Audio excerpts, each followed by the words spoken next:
So, as we continue reading in Anne of Green Gables by L.M. Montgomery, do you think that Anne is going to decide to apologize to Mrs. Rachel? Ever? Let's see what happens next. So, thank you for joining us for our chapter book story time today. I'm Miss Erin, and I'm here at the Caribou Public Library. So, chapter 10 is called Anne's Apology. Marilla said nothing to Matthew about the affair that evening. But when Anne proved still refractory the next morning, an explanation had to be made to account for her absence from the breakfast table. Marilla told Matthew the whole story, taking pains to impress him with the due sense of the enormity of Anne's behavior. "It's a good thing Rachel Lynde got a calling down. She's a meddlesome old gossip," was Matthew's consolatory rejoinder.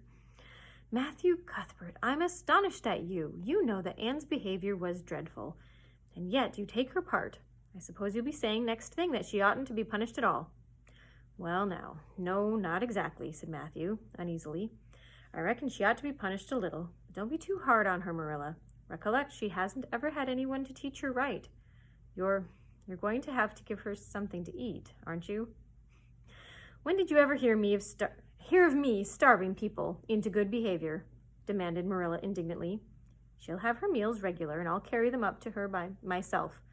But she'll stay up there until she's willing to apologize to Mrs. Lynde, and that's final, Matthew."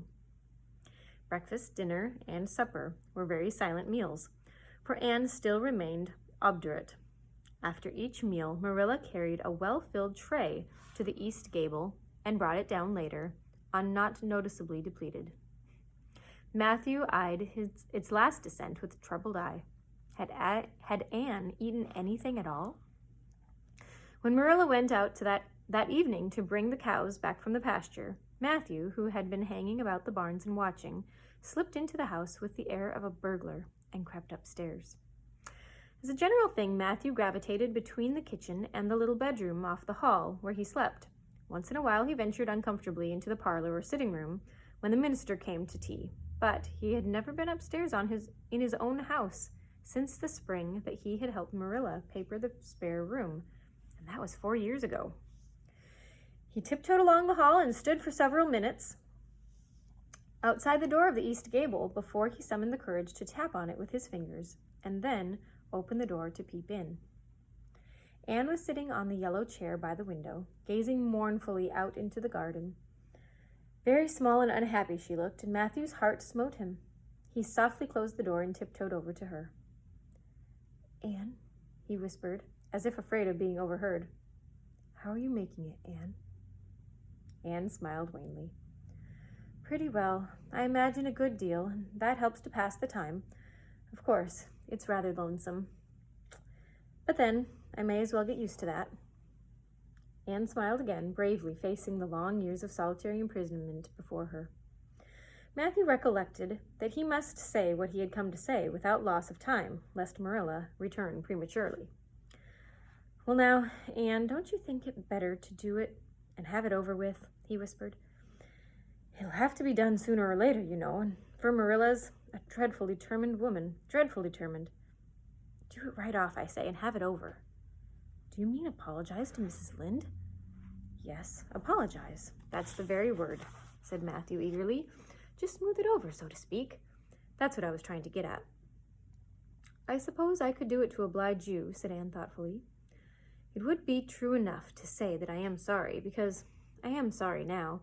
I wasn't a bit sorry last night. I was mad clear through, and I stayed mad all night. I know I did because I woke up 3 times and I was just furious every time. But this morning it was all over. I wasn't in a temper anymore, and it left a dreadful sort of goneness, too.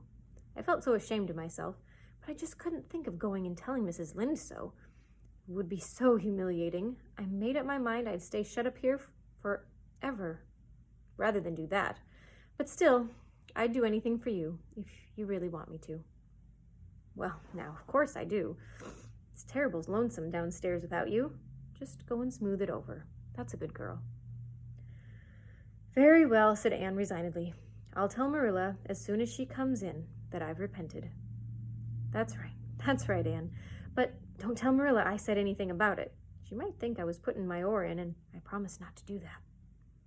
Well, wild horses won't drag a secret from me, promised Anne solemnly. How would wild horses drag a secret from a person anyhow? But Matthew was gone, scared at his own success. He fled hastily to the remotest corner of the horse pasture, lest Marilla should suspect that what he had been up to.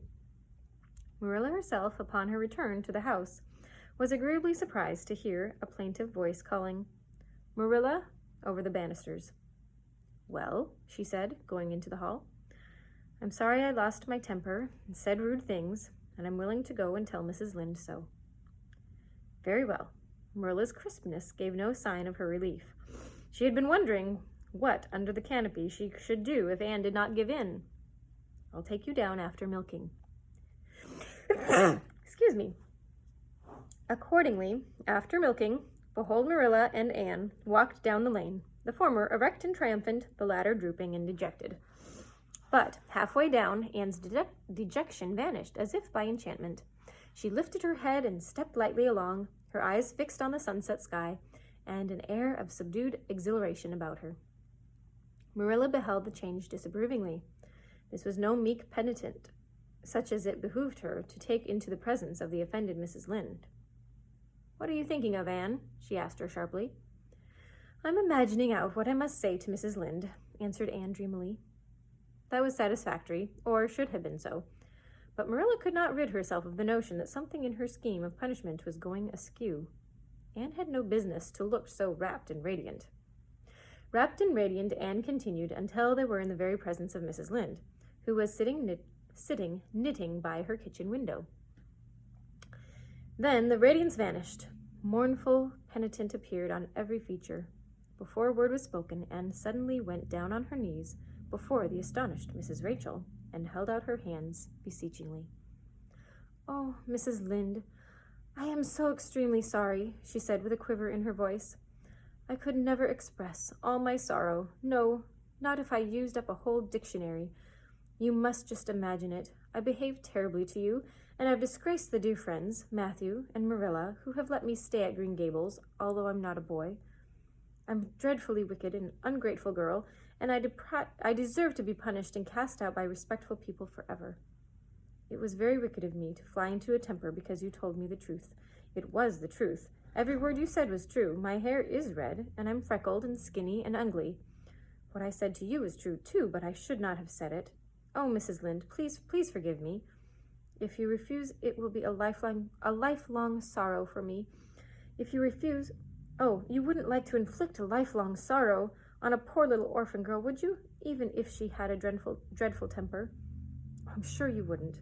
Please say you forgive me, Mrs. Lynde." Anne clasped her hands together, bowed her head, and waited for the word of judgment. There was no mistaking her sincerity. It breathed in every tone of her voice.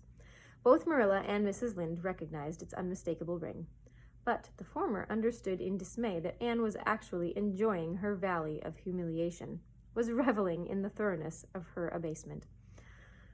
Where was the wholesome punishment upon which she, Marilla, had plumed herself?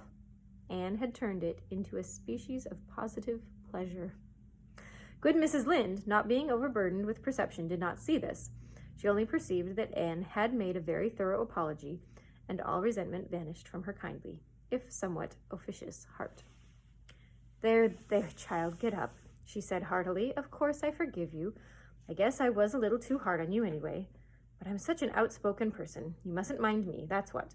It can't be denied that your hair is terrible red, but I knew a girl once, went to school with her, in fact, whose hair was every mite as red as yours when she was young.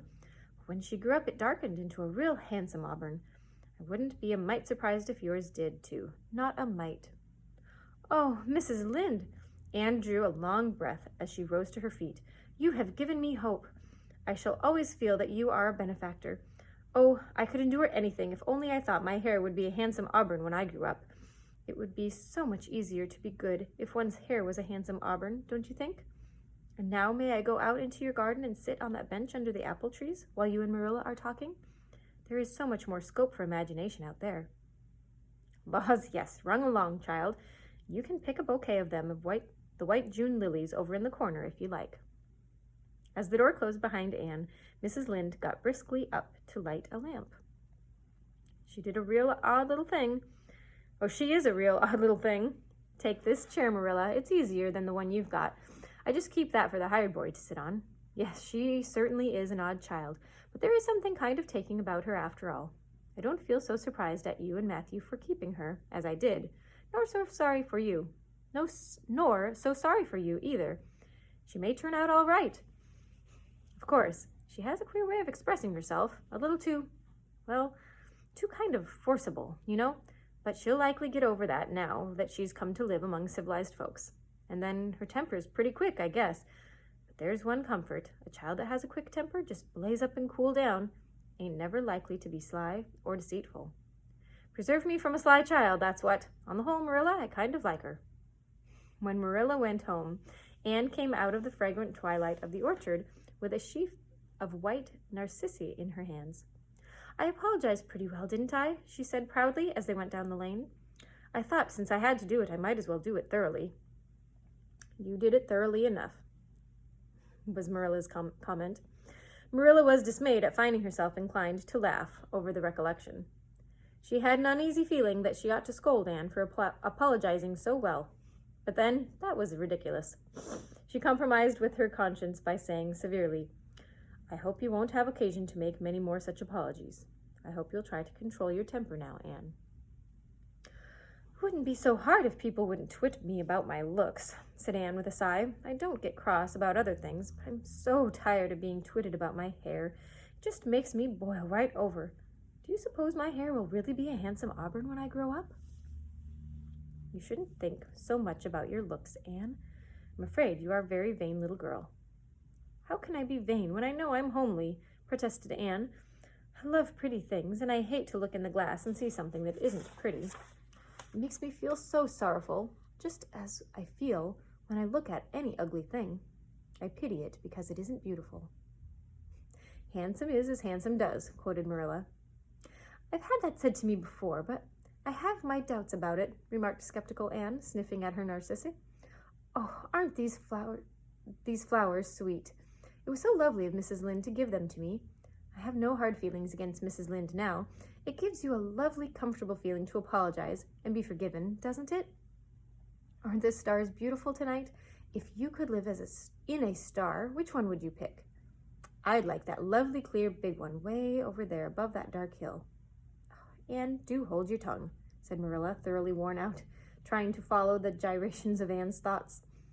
Anne said no more until they turned into their own lane. A little gypsy wind came down to meet it, and laden with the spicy perfume of young dew-wet ferns. Far up in the shadows, a cheerful light gleamed out through the trees from the kitchen at Green Gables. Anne suddenly came close to Marilla and slipped her hand into the older woman's hard palm. It's lovely to be going home, and know it's home, she said. I love Green Gables already, and I never loved any place before. No place ever seemed like home. Oh, Marilla, I'm so happy. I could pray right now and not find it a bit hard. Something warm and pleasant welled up in Marilla's heart at touch of that thin little hand in her own, a throb of the maternity that she had missed, perhaps. Its very unaccustomedness and sweetness disturbed her. She hastened to restore her sensations to their normal calm by inculcating a moral. If you'll be a good girl, you'll always be happy, Anne, and you should never find it hard to say your prayers.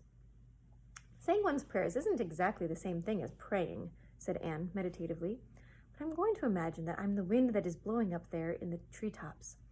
When I get tired of the trees, I'll imagine I'm gently waving down here in the ferns, and then I'll fly over to Mrs. Lynde's garden and set the flowers dancing. Then I'll go with one great swoop over the clover field, and then I'll blow over the lake of shining waters and ripple it all up into little sparkling waves. Oh, there's so much scope for imagination in the wind. So I'll not talk any more just now, Marilla. Thank goodness for that, breathed Marilla in devout relief. And that is it for today. We will continue on with chapter 11 next time. Bye-bye for now.